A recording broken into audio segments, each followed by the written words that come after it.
Hello dear students, तो मैं लाया हूँ आपके लिए कोई इंपॉर्टेंट क्लास 10th के इंग्लिश के लिटरेचर और ग्रामर के वो इंपॉर्टेंट क्वेश्चंस जो आपके 7 फरवरी को होने वाले यूपी बोर्ड के क्लास 10th का पेपर है, जिसमें कि इंपॉर्टेंट क्वेश्चंस पे मैं आज बात करूँगा।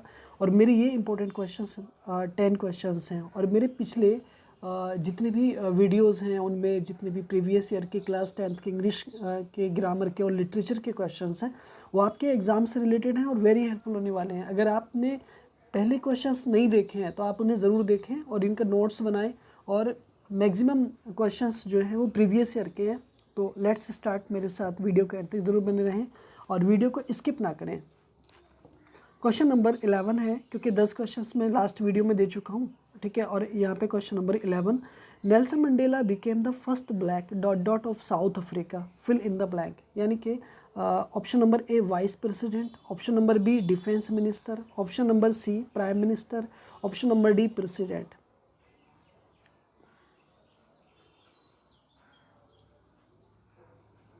सो the right option is here 11 का डी ऑप्शन इज़ राइट। यानी कि वह नेल्सन मंडेला जो थे वो साउथ अफ्रीका के पहले राष्ट्रपति यानी ब्लैक प्रेसिडेंट रहे थे, ठीक है।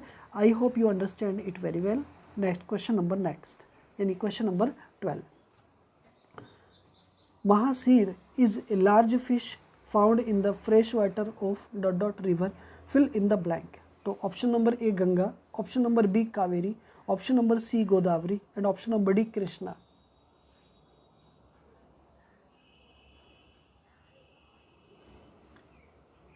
सो the right option is here option number B Kaveri is the right option, ठीक है। तो mahseer is a large fish थी जो found in the fresh water में पाई गई है ऑफ कावेरी रिवर में, ठीक है। तो ये आपका जो क्वेश्चन है ना, ये कुर्ग जो एक तरीके से जो चैप्टर है ना, ठीक है, वहाँ से लिया गया है, ठीक है। और ये ठीक है ग्लिम्पसेस ऑफ इंडिया, जिसमें 3 पार्ट्स हैं। नंबर 1 बेकर ऑफ गोवा, उसके बाद the Coorg and T of Assam. तो ये ना कुर्ग वाले पार्ट से लिया गया है, महासीर और फिश वाला। तो you have to remember the fish of mahseer. तो महासीर फिश को आपको याद रखना है, क्योंकि ये मालूम किया जाएगा नेम ऑफ द रिवर। तो name of the river is here for Kaveri and name of the fish is here for mahseer. I hope this is the question is complete. Next question,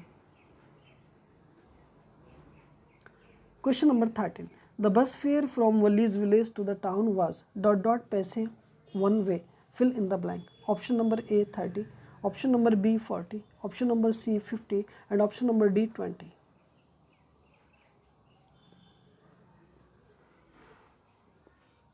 So the right option of this question is option number A 30 is the right finally questions of this question. So मैं यहाँ पर आपको explain कर देता हूँ कि जो वली का गांव था और उससे जो टाउन था, ठीक है, मतलब टाउन और नगर विलेज के बीच का जो फेयर था, किराया था, वो लगभग 30 पैसे था, ठीक है, 30 पैसे था एक साइड का किराया। So I hope you understand this question very well.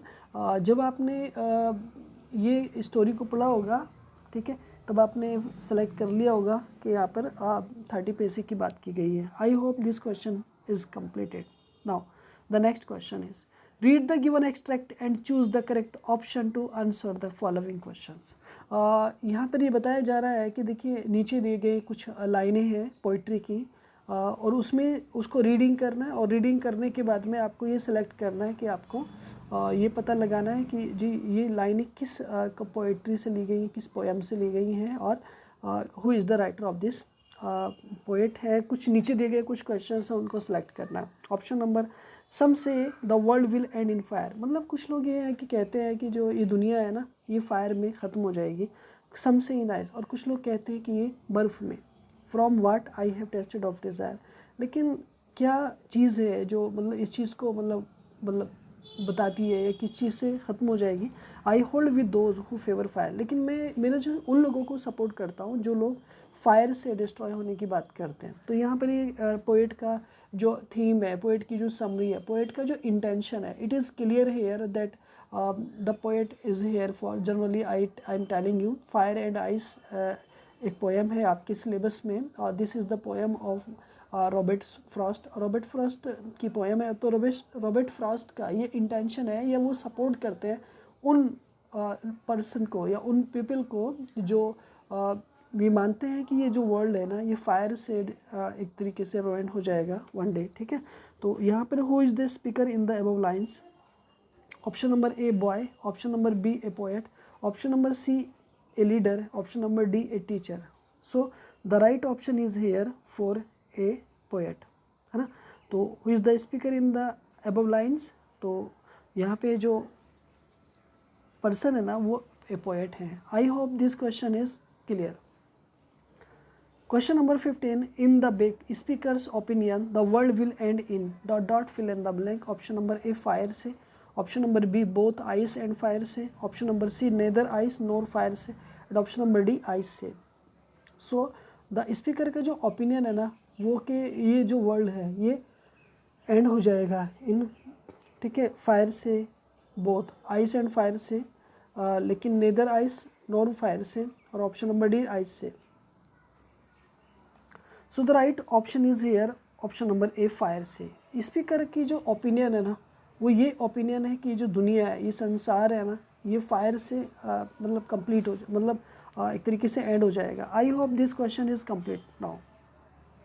Hari Singh did not know how to cook but told that he could cook because fill in the blank. Option number A, he wanted to learn cooking, he wanted work and food, he wanted some place to sleep for a night, he wanted to train Anil as a cook. So the question number 16 का option number आ जाएगा यहाँ पर। Right option is here for he wanted some place to sleep for a night, यानी कि वो एक रात ठहरने के लिए चाहता था या वो उससे कुछ खाना चाहता था या काम चाहता था। तो जनरली यहाँ पर जो राइट ऑप्शन हो जाएगा ना आपका ऑप्शन नंबर सी हो जाएगा, यानी कि वो एक रात उसके पास ठहरना चाहता था। Because he has no support for living one night, okay, so he demands for staying one night. During treatment of the dog, the doctor dot dot fill in the blank. Option number A, gave the dog a lot of food but no water. B, question number B, operated the dog. Question number C, gave the dog many things to eat. Option number D, kept an eye on the dog, giving him no food but plenty of water. So the right option is here 17 का, ठीक है। 17 का जो right option होगा वो आपका हो जाएगा, ठीक है, 17 का डी हो जाएगा, क्योंकि ये ट्रम्प ऑफ सर्जरी से लिया गया है, क्योंकि वहाँ पे जो डॉग है, ठीक है, ट्रिकी, उसको मिस्ट्रेस पैम्फ्रे बहुत ज़्यादा डाइट करा देती हैं, जिसकी वजह से वो बहुत ज़्यादा आउट ऑफ साइज़ हो जाता है। तो वो डॉक्टर हैरियट के यहाँ पर जाता है और डॉक्टर हैरियट उसको क्या काम करते हैं, उसे फूड नहीं देते हैं, बल्कि उसे मतलब नज़र रखते हैं उस पर और उसको बहुत ज़्यादा मैक्सिमम वाटर यूज़ कराते हैं।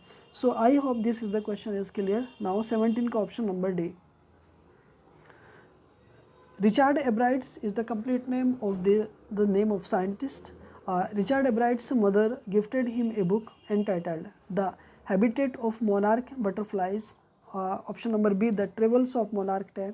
Option number C, the travels of viceroy butterflies. Option number D, the habitat of monarch butterflies, है ना। सो the right option is here 18 का ऑप्शन नंबर बी यहाँ पर राइट ऑप्शन होगा। The travels of monarch 10 is the right option of this question. 18 का B is the right. Clear? I hope you understand this option is very clear. Which of the following statements is correct? निम्नलिखित में से कौन सा statement जो है वो correct है, ये हमें सेलेक्ट करना, फाइंड करना। Option number A, Matilda borrowed a necklace of real diamonds but return necklace of artificial diamonds. ठीक है, मटिल्डा ने बोरोड लिया था एक नेकलेस को, एक वास्तविक डायमंड्स का, लेकिन उसने जो रिटर्न किया ना नेकलेस को वो एक आर्टिफिशियल डायमंड्स था। Option number B, Matilda borrowed a necklace of real diamonds का and return a necklace of real diamonds का। मतलब मटिल्डा ने उधार लिया था एक ऐसा नेकलेस वास्तविक हीरो का एंड रिटर्न किया था एक नेकलेस ऑफ रियल डायमंड्स का, यानी वास्तविक लिया था और वास्तविक उन्होंने रियल ही रिटर्न किया। This is the not the option is correct. Okay, option number first and option number B is not correct. Matilda borrowed a necklace of artificial diamonds and return a necklace of artificial.